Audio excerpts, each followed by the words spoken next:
नमस्कार, मैं Anurag Singh Yadav, academician, business consultant and corporate trainer. Financial frauds की मेरी इस सीरीज के सेकंड एपिसोड में मैं आप सभी लोगों का स्वागत करता हूं। अगर आप लोगों ने मेरा पहला एपिसोड देखा है तो उसमें मैंने आप लोगों को बताया कि किस तरीके से ट्रस्ट इश्यूज होते हैं फाइनेंशियल फ्रॉड में, कैसे। इसी सीरीज में आज जो टॉपिक मैं उठा रहा हूं वो बेसिकली, इफ़ यू रिमेंबर, अगर आपने मेरा एपिसोड नंबर 1 देखा है तो उसमें मैंने आपको एक इंश्योरेंस, स्पेसिफिक इंश्योरेंस के बारे में बताया था और ये भी बताया था कि किस तरीके से मुझे 115% की रिटर्न बोला गया और जबकि एक्चुअल रिटर्न केवल 15% था। इस सीरीज में उसी इंश्योरेंस से रिलेटेड एक दूसरा मैं अपना एक्सपीरियंस आपके साथ शेयर कर रहा हूं। ये बात तकरीबन 8 से 10 साल पुरानी है।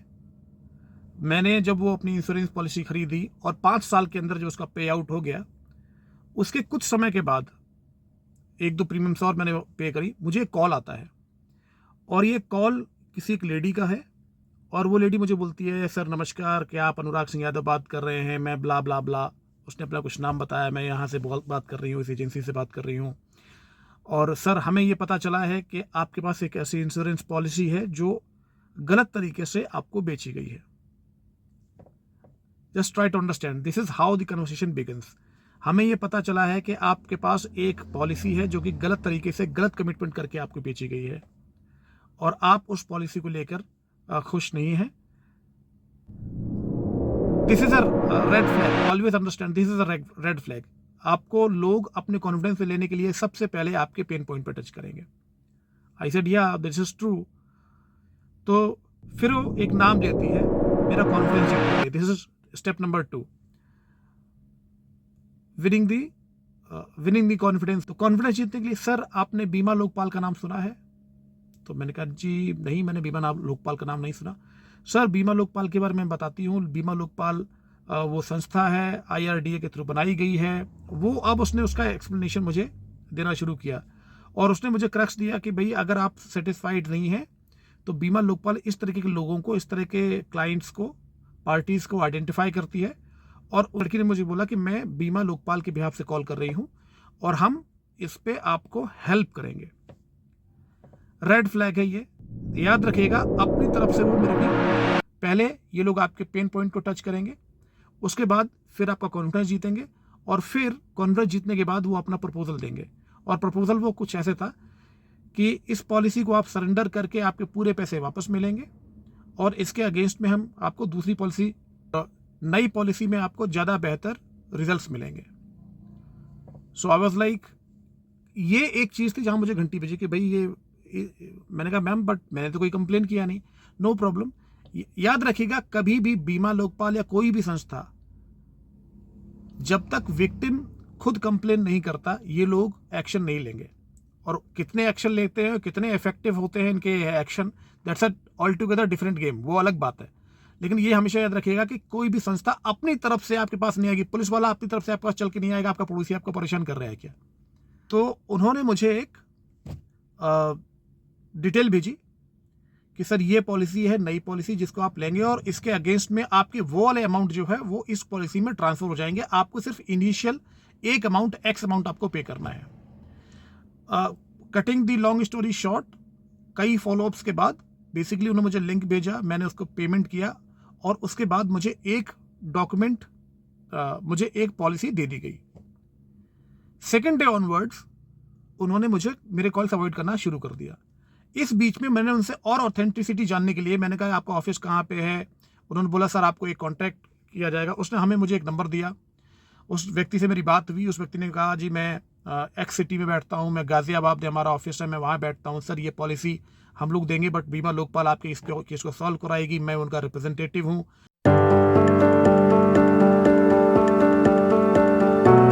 हाउएवर तब तक मैं पॉलिसी ले चुका था और मैं समझ गया कि मैं ट्रैप हो चुका हूँ।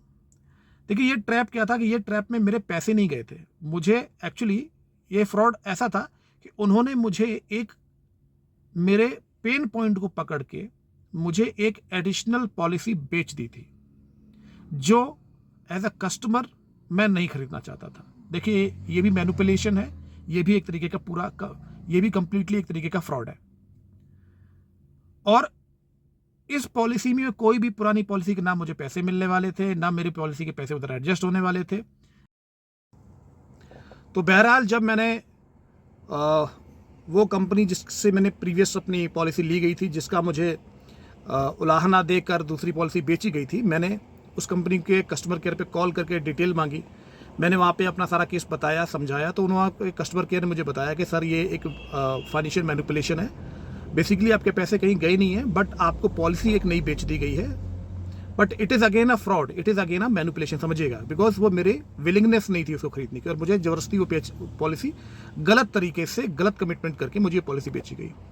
मैंने उस कंपनी से बोला क्या मैं एक्शन ले सकता हूँ? उन्होंने बोला सर कोई एक्शन नहीं है, अगर वो डॉक्यूमेंट्स आपके पास इतने दिनों तक हैं, उन्होंने एक टाइम पीरियड बताया कि लेकिन किसी भी तरीके से अगर आप ये डिनाई कर दें कि आप उस पॉलिसी में इंटरेस्टेड नहीं हैं, तो वो पैसे आपको रिटर्न हो जाएंगे। तो इसके लिए फिर चूंकि मैंने आपको बताया मैं एक छोटे शहर में रहता था, वहाँ से 30-35 किलोमीटर डिस्टेंस पे इसका ऑफिस था, उस कंपनी का जिसकी मैंने पॉलिसी ली थी। मैं वहाँ गया, वहाँ पे एक और चमत्कारी व्यक्ति बैठे हुए हैं। मैंने अपनी सारी बात उन्हें बताई, तो मुझे सजेस्ट करते हैं कि सर तो एक काम करिए ना, आप छोड़िए ये सारी चीज़ें, आप एक नई पॉलिसी ले लीजिए। तो आई सेड कि छोड़िए ये सारी चीज़ें, इसका मतलब जो मेरा पहली वाली इंश्योरेंस पॉलिसी में जो पैसे जमा हैं, आप कह रहे हो मैं इसे विड्रॉ करूँ? कहते सर विड्रॉ तो हो ही नहीं सकता है, आप इसे छोड़ दीजिए, कितना रिटर्न मिल जाएगा? तो समवेयर अराउंड 1 लाख रुपए के आसपास मेरे उसके अंदर थे। तो मैंने कहा आप ये बोल रहे हो कि मैं 1 लाख रुपए से छोड़ दूँ, ये और वो प्रीमियम आप एक पॉलिसी मुझे बेचो उसको उसमें मैं दूँ? And I just looked at the face of that particular person. I went there to seek help and this is the help I was getting. However, वो पॉलिसी मुझे नहीं लेनी थी। फिर मैंने ऑनलाइन कंप्लेंट डाली उस पॉलिसी के अगेंस्ट, उस पॉलिसी का नंबर मेरे पास आ चुका था, और फाइनली की बड़ी मशक्क़त के बाद, कुछ कई दिनों के मेहनत के बाद वो पॉलिसी मैंने रिजेक्ट करी, और रिजेक्शन के बाद बेसिकली वो पैसे मेरे पास वापस आ गए। मेरा फाइनेंशियल फ्रॉड नहीं हुआ, लेकिन वंस अगेन आप देखिए कितने एफर्ट मुझे डालने पड़े।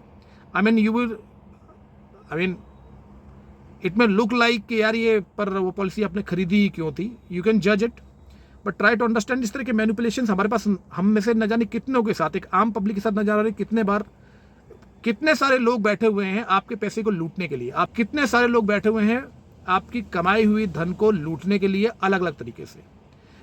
कभी मैं ये सोचता हूँ कि ये जो पॉलिसी बेचने वाले एजेंट्स हैं, या ये वो लेडी जिस व्यक्ति के लिए काम करती होगी, उनका बिलीव क्या होगा बेसिकली? मतलब मन में उनको ये नहीं लगता होगा कि हम फ्रॉड कर रहे हैं, हम मैनिपुलेशंस कर रहे हैं?